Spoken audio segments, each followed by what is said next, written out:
네, 서울 아파트 가격이 14주 연속 상승하면서 집값 바닥론에 힘이 실리고 있습니다. 특히 지난주엔 전국의 아파트 매매가는 물론 전세가까지 동시에 상승폭을 확대했는데요. 원희룡 국토부 장관은 집값 대세 상승은 바람직하지 않다며 확실하게 선을 긋는 모습을 보였습니다. 자세한 내용 김인만 부동산경제연구소 소장과 자세히 알아보겠습니다. 어서 오십시오. 안녕하세요. 네, 한국부동산원의 주간 아파트 동향에 따르면 서울의 아파트값이 14주 연속 상승을 했고 상승폭도 커졌습니다. 네네. 아파트 가격 바닥론에 확실하게 좀 힘이 실리는 분위기인데 어떻게 보셨는지요? 일단 한국부동산원 통계를 보면 이제 네. 1년치 통계를 보면은요. 작년부터 이제 집값이 떨어져서 작년 12월, 올 1월 바닥을 찍고 예. 꾸준히 회복되는 모습을 보여주고 있고요. 주간 변동률을 보더라도 최근 주간 동향을 보면 전국이 플러스죠. 0.04에서 0.07로 회복을 했고요. 예. 서울은 0.09에서 0.14%인데 이 0.14%포인트는 14%는 1년 동안 최근 1년 동안 제가 처음으로 0.1 단위로 올라간 부분을 봤고요. 예. 지방도 이제 상승으로 0에서 0.02로 상승으로 회복이 했기 때문에 전체적으로 상승으로 다 전환됐고요. 우리나라 부동산 통계 기관이 이제 한국부동산원하고요. 부동산 R124, KB부동산이 있는데 예. 나머지 기관들도 모두 다 상승으로 전환됐습니다. 이렇게 통계를 본다면 일단 상승으로 전환됐고 바닥을 찍었다는 것은 분명한 사실인 것 같고요. 예. 상승 지역을 보더라도 이제 상승 지역이 한국부동산원 같은 경우는 176개 지역을 조사를 하는데요. 상승 지역이 하락 지역으로 2배 정도로 늘어났기 때문에 확실히 통계를 보면 상승으로 전환된 건 맞는 것 같습니다. 예, 잠깐 언급을 해주셨지만 지금 서울뿐 아니라 최근에 계속 보합세를 보였던 지방도 네. 지금 68주 거의 약 1년 3개월 만에 상승 전환을 했거든요. 네네. 이런 수도권의 상승 추세가 지방에까지 영향을 줬다 이렇게 봐도 되는 겁니까? 아무래도 심리적으로 좀 영향을 줬겠죠. 예. 지방 같은 경우는 이제 서울 부동산 시장이 움직이는 걸 보고 좀 따라가는 경향이 있기 때문에 예. 서울이 14주 연속 상승했다는 얘기는 지방도 한 4주 전부터 조금씩 변화가 감지가 됐거든요. 예. 지방 지역별로 보면 최근에 보면은요. 이제 부동산원 통계를 보면 상승 지역, 하락 지역으로 나눠지는데 이제는 하락 지역을 보는 게 더 빠릅니다. 왜냐하면 하락 지역이 몇 개 없기 때문인데요. 예. 부산, 광주, 전남, 전북, 제주 빼고는 모두 다 상승으로 전환됐거든요. 그래서 지방도 최근에 상승으로 전환된 지역들이 많고 우리 미분양의 무덤, 지방이 어렵다라고 하면 항상 나오는 지역이 대구광역시였거든요. 예. 대구광역시도 상승으로 전환됐습니다. 0.06%고요. 최근 제가 대구에 계시는 분한테 이제 연락을 받았는데 예. 대구도 이제 수성구, 북구 인기 있는 지역들 위주로 집값이 오르다 보니까 예. 이분이 집을 사려고 기다리고 있던 분인데 굉장히 좀 불안하다. 이렇게 오르기 시작하면 다시 또 대세 상승이 시작되는 것 아닌가. 지금이라도 사야 되는 거 아닌가라는 고민을 많이 하고 있습니다. 예, 지금 매매가뿐만 아니라 전국의 전세 가격도 뭐 지난주 0.04에서 이번 주 0.07% 상승으로 상승폭이 좀 늘었습니다. 네네. 뭐 전세가 이렇게 상승세가 이제 상승세로 이어지면서 계속 나왔던 역전세 우려도 조금씩 수그러들고 있는 그런 분위기인데 네네. 지금 이렇게 매매가뿐만 아니라 전세값까지 동반 상승하면서 집값 바닥론에 더욱더 좀 힘이 실리고 있는 그런 분위기지 않나 싶은데요. 아무래도 전세가 굉장히 중요합니다. 예. 전세 같은 경우는 매매 가격을 이제 밀어 올리기도 하고요. 매매 가격이 떨어지는 걸 떠받쳐주는 버팀목 역할도 해주는데 예. 우리 작년 보면은요. 사실 우리가 자꾸 집값 떨어졌다. 매매 가격 떨어졌다에 포커싱을 맞추고 있는데 작년에 전세 가격이 더 많이 떨어졌습니다. 매매보다 전세가 더 많이 떨어져서 예. 어떻게 보면 전세 하락이 매매 가격을 끌어내렸다라고 볼 수는 있는데요. 주요 원인은 이제 금리인데 금리 불확실성이 이제 제거됐기 때문인데 예. 좀 차이를 두자면 매매 같은 경우는 심리에 굉장히 영향을 줍니다. 지금 아니면 안 될 것 같아.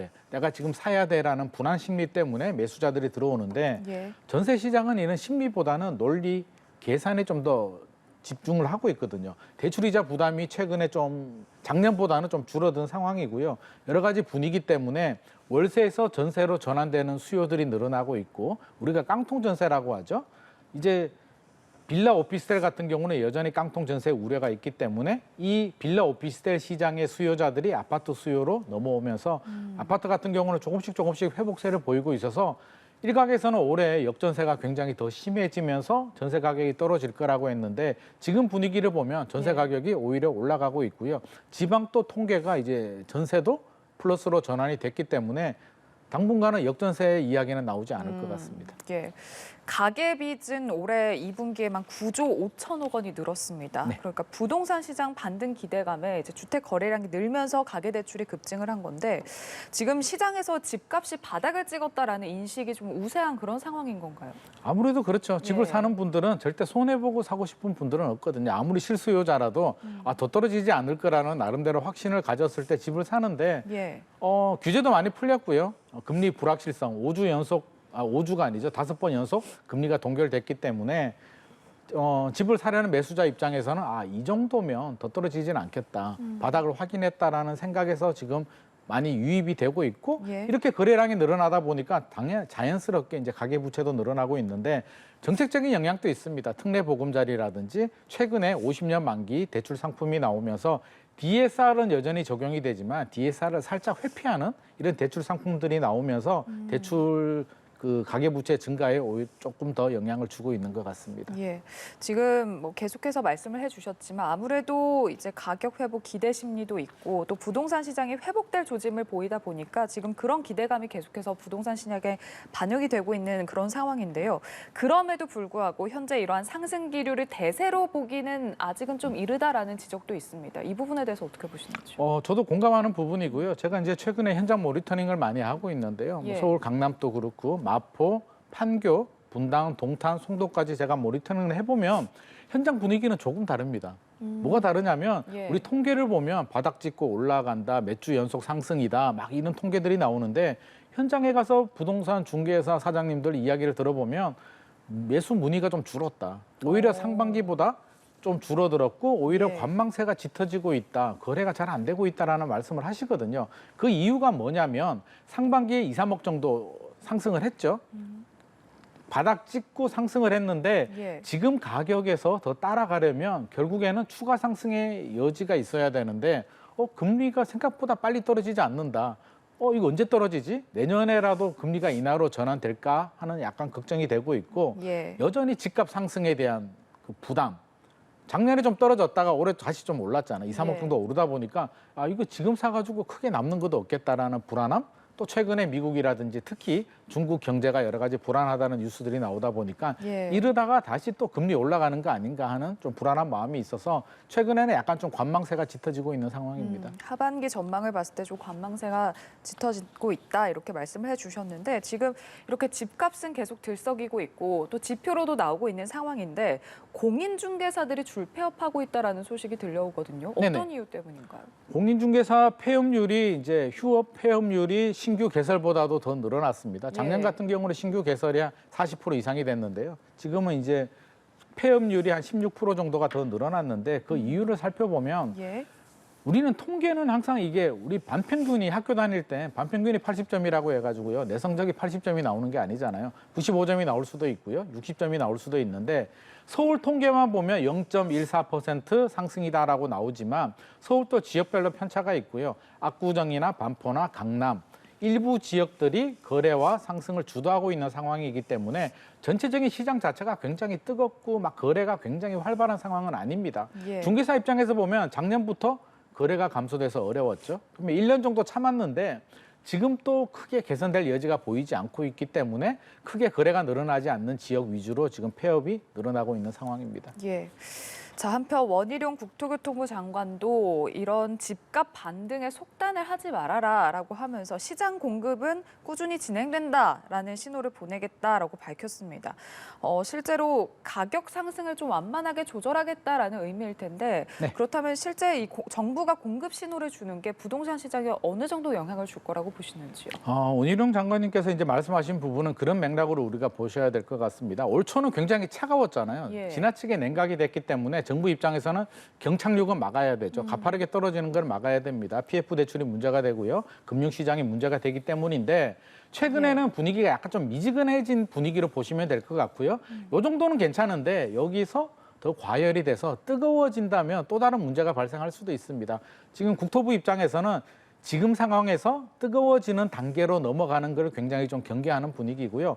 최근에 LH 부실 문제 때문에 예. 여러 가지 감사도 하고 있고 조사를 하고 있는데 이런 문제들이 오히려 자극을 줘서 공급이 늦춰지지 않을까.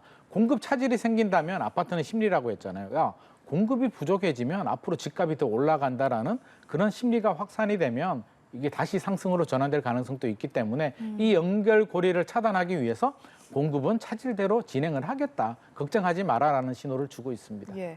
네, 실제로 부동산 공급을 봤을 때 뭐 인허가 측면도 있고 착공도 좀 많이 줄어들고 있는 그런 측면이 있어서 네네. 개발 분위기도 사실 그닥 뭐 공급이 좀 위축되고 있는 상황이지 않나 싶은데 네. 하반기 공급 시장은 그럼 어떻게 전망하시는지요? 일단 올 하반기 공급 시장은 앞서서 말씀하신 뭐 인허가 물량이나 착공 물량에 크게 영향을 주지 않은 것 같습니다. 이미 진행하고 있던 단지들이 굉장히 많기 때문에 예. 문제는 되지 않는데 아마 지금 인허가 물량이 줄어든다는 얘기는 향후에 3년에서 5년 후 입주 물량이 줄어들 가능성이 있습니다. 원희룡 장관님도 아마 이 부분에 대해서 좀 염두를 해두고 차질 없게 진행을 하겠다는 의미로 보여집니다. 예, 원희룡 국토부 장관이 집값이 올라가는 방향 자체를 꺾는 것은 실패할 것으로 본다라고 밝혔거든요. 어떤 의미일까요?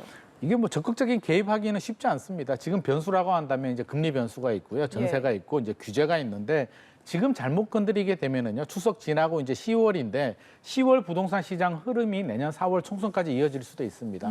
굉장히 부담스럽기 때문에 예. 직접적인 개입을 해서 금리라든지 어떤 규제를 풀거나 오히려 규제를 하는 거는 굉장히 부담스러운 상황이고요.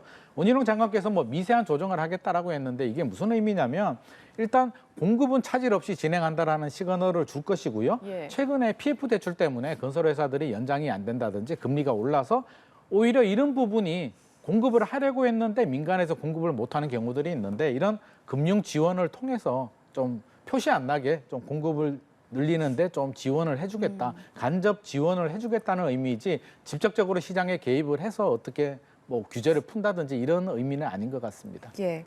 자, 앞으로 남은 이제 핵심 변수 중 하나가 기준금리일 텐데 한은의 기준금리 결정 방향에 따라서 부동산 시장도 많이 바뀌지 않겠습니까? 네네. 자, 이창용 총재가 금리 인하와 관련해서는 아직은 시기상조다라고 언급을 했습니다. 뭐 네. 앞서 얘기했듯이 지금 가계 대출도 계속해서 늘고 있고 뭐 중국 부동산발 위기 이런 이슈도 있고 또 미국의 아무래도 연준의 통화 정책이 불확실성이 크기 때문에 앞으로 금리는 그럼 어떻게 될 것인가에 대해서 좀 많이들 궁금해하시거든요. 금리 정책에 대해서는 어떻게 전망하시는지요? 당분간은 동결로 갈 수밖에 없을 것 같습니다. 왜냐하면 금리를 만약에 올려버리게 되면 다시 불확실성이 증가하면서 집값이 하락으로 전환될 수도 있고요. 예. 혹시라도 금리를 내리게 되면 지금 사지 않으면 안 된다라는 심리가 확산이 되면서 집값이 더 큰 폭으로 상승할 수도 있기 때문에 예. 한국은행 입장에서는 당분간 동결로 갈 가능성도 있고요. 한국은행 총재께서 3.75% 그러니까 0.25 정도는 더 여지를 뒀는데 예.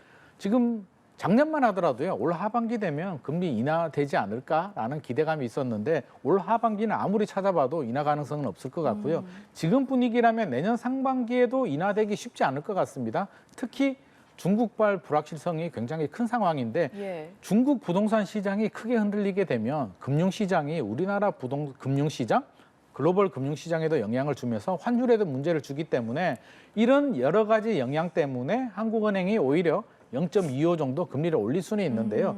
분명히 우리가 알아둬야 될 건 0.25 정도 올라간다는 점은 염두를 해둬야 될 것 같고요. 예. 최근에 30대들이 집을 많이 사고 있는데 금리가 쉽게 떨어지지는 않는다. 당분간 빠르게 저금리로 가기는 어려운 상황이니까 자금력이 충분하고 내 집 마련을 하시는 분들은 괜찮겠지만 혹시라도 지금 대세 상승으로 이어져서 지금 안 사면 안 돼라는 분위기 때문에 무리한 투자를 생각하시는 분들이라면 한 번 더 생각을 해야 될 것 같습니다. 이창용 총재도 젊은 세대들이 이제 부동산 투자에 주의를 기울여야 한다 이렇게 밝혔거든요. 네네. 그러니까 비슷한 맥락에서 같은 지적으로 같은 맥락으로 보면 보셔야 될 것 같고요. 예. 지금 30대들이 집을 좀 많이 사고 있습니다. 지금 예. 그런 분위기는 아닌 것 같고요. 왜냐하면 한 7년 정도 2015년에서 2021년까지 7년 정도 올랐고 작년 1년 조정이 됐는데 1년 조정이 기간이 너무 짧습니다. 우리 2020년, 2021년 버블을 제거하기에는 아직까지 기간이 좀 짧은 상황이고요. 과거 2008년, 2009년 글로벌 금융위기 때도 4년 정도 조정이 있고 대세 상승으로 이어졌기 때문에 예. 이런 점을 좀 염두를 해둔 것 같습니다. 30대들이 아무래도 무주택 비중이 높고요. 집값 하락에 대한 직접 경험이 없기 때문에 지금을 대세 상승으로 오판하고 무리한 투자를 하는 것에 대한 경고 메시지를 줬다고 생각합니다. 영끌 경계령을 내렸다 이렇게 봐야 할 것 같습니다. 네네. 부동산 시장과 관련해서 김인만 부동산 경제연구소 소장과 자세히 이야기 나눠봤습니다. 오늘 말씀 고맙습니다.